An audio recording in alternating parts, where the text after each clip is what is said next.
L'intimité est à prendre en compte dans ce type d'établissement parce que déjà c'est un établissement du secteur adulte et que toute personne, quel que soit son handicap, son âge et son niveau intellectuel, a des sentiments, éprouve des choses au niveau corporel et affectif.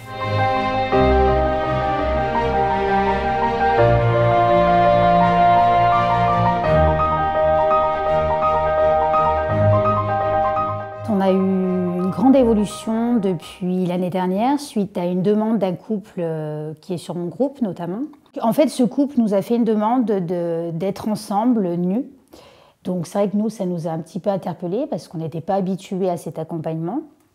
Mais en même temps, c'est des personnes comme tout le monde avec des besoins, des sentiments, des désirs, qu'ils soient handicapés ou pas. On doit, nous, professionnels, répondre à leurs demandes. Voilà. Par contre, ça se fait pas n'importe comment, d'où la nécessité de nous armer, entre guillemets, donc de professionnels compétents. Donc on a d'abord eu une formation au sein de l'établissement d'une journée, avec un temps avec les résidents, qui était très intéressant parce qu'ils ont pu exprimer leurs idées sur le sujet. Ils ont été épatants. Et du coup, après, cette journée était plus une journée de sensibilisation, donc ça a été intéressant de poursuivre la formation avec Madame Warenbourg sur 3 jours, pour adapter au mieux nos réponses. Est-ce que tu as une petite amie ?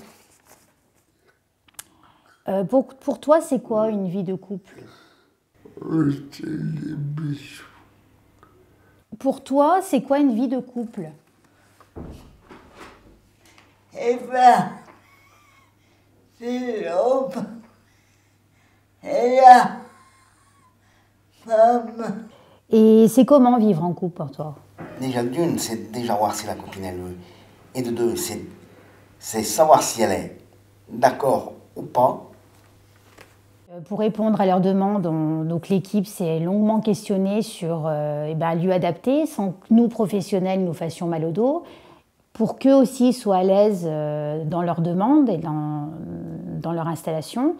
Donc du coup, on a actuellement donc, la salle Snows-Hélène qui est à côté, qui permet de répondre à leurs besoins. Toutefois, on reste toujours dans un questionnement pour améliorer l'espace. Effectivement, peut-être que leur chambre peut être plus adaptée pour eux. Il y a le système d'appel aussi qui se questionne parce que du coup, on n'est pas sur le groupe, on est un peu en décalé. Donc c'est vrai qu'on doit aller souvent voir s'il y a besoin de quoi que ce soit. Pour éviter, on ne sait jamais, il peut y avoir une crise d'épilepsie ou autre, il faut qu'on soit pas loin. Mais il faut aussi respecter leur intimité. Voilà, donc du coup, on est toujours dans cette réflexion-là, comment les accompagner au mieux, tout en étant dans la sécurité, quoi. Donc là, au niveau individuel, ils ont quand même chacun leur espace, puisqu'ils ont chacun leur chambre, donc où ils peuvent avoir des temps d'intimité. Donc pour certains, c'est compliqué de leur expliquer que c'est que dans l'espace de cette chambre. Donc ça, c'est tout un travail à faire. Donc à nous aussi de respecter leur intimité, de frapper avant d'entrer, voilà, de prendre en considération la nudité, par exemple, dans les salles de bain. Ensuite, on s'était aussi aperçu qu'il y a très peu de miroirs. Donc que c'est difficile, ne serait-ce qu'au niveau anatomique, de se percevoir, de voir son corps dans sa globalité. Donc voilà, on essaye de mettre en place des miroirs. Est-ce que les locaux sont adaptés pour respecter ta vie intime ? Je trouve que les locaux sont pas trop adaptés. Alors, qu'est-ce que tu trouves pas trop adapté ? Qu'est-ce qu'il faudrait améliorer, par exemple ? Déjà, les chambres. Alors, qu'est-ce qu'il y a dans ces chambres ? Je les trouve trop étroites. Trop étroites, d'accord. Trop étroites pour passer. Pour passer. Pour passer tout seul, pour passer, c'est-à-dire Pour passer avec 2 fauteuils, moi je trouve que c'est trop étroit pour passer avec 2 fauteuils. Est-ce que tu peux parler avec tes éducateurs de ta vie intime ? Ouais. Est-ce que ton intimité, la porte fermée, frapper à la porte avant d'entrer, est respectée par tous les professionnels du foyer? Est-ce que le groupe de parole te permet de répondre un petit peu à tes questions, à t'apporter des informations? Oui. Est-ce que cela t'aide? Oui. Est-ce que le planning familial, le groupe de parole qu'on a mis en place depuis quelque temps, t'apporte des choses? Oui. Est-ce que c'est un lieu où tu peux parler un petit peu de tes envies, besoins, désirs, tes questionnements? Oui. Est-ce que maintenant tu peux vivre pleinement ta vie amoureuse? Oui.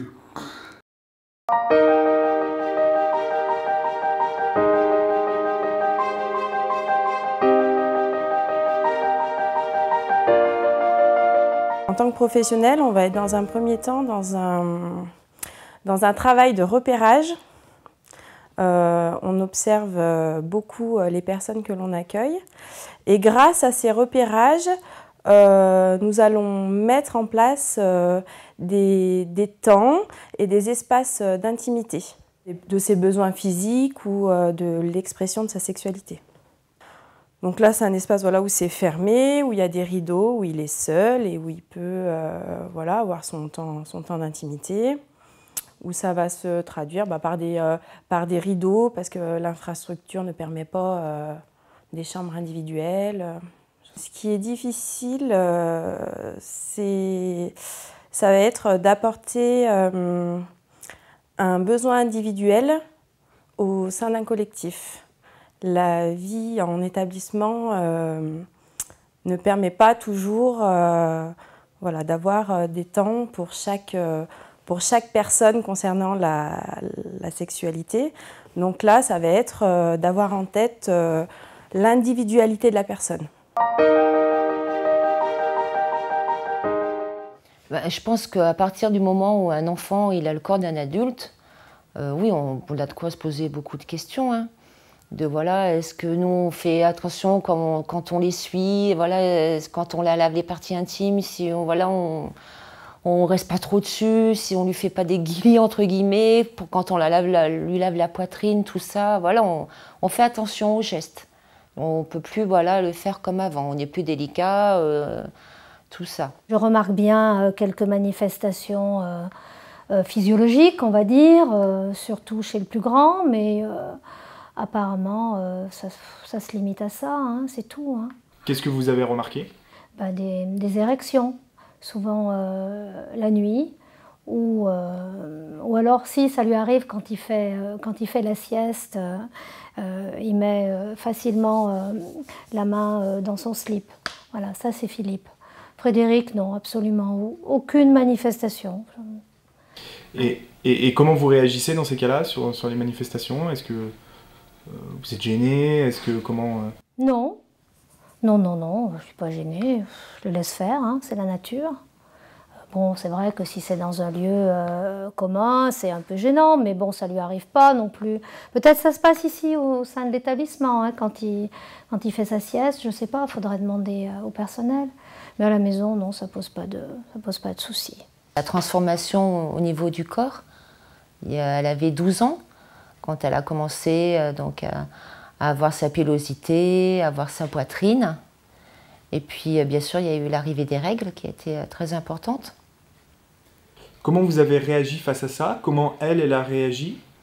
Alors, Perrine a mal réagi parce qu'elle a eu une recrudescence de ses crises d'épilepsie. Elle a eu mal au ventre, donc elle a eu un traitement fort. Et puis, au bout de 2 ans, on lui donne un médicament, en fait, pour arrêter les règles. Parce que ça gênait aussi mon mari de s'occuper de Perrine. Les règles, ça, déjà, il avait du mal à lui changer son change, à lui faire la toilette. Il était un peu gêné par rapport à son corps. Moi, pas du tout, parce que bon, c'est ma fille. Mais vraiment, nous, l'adolescence était marquée par l'arrivée des règles. Ça a été très difficile pour mon mari. Mais on en a toujours bien discuté ensemble.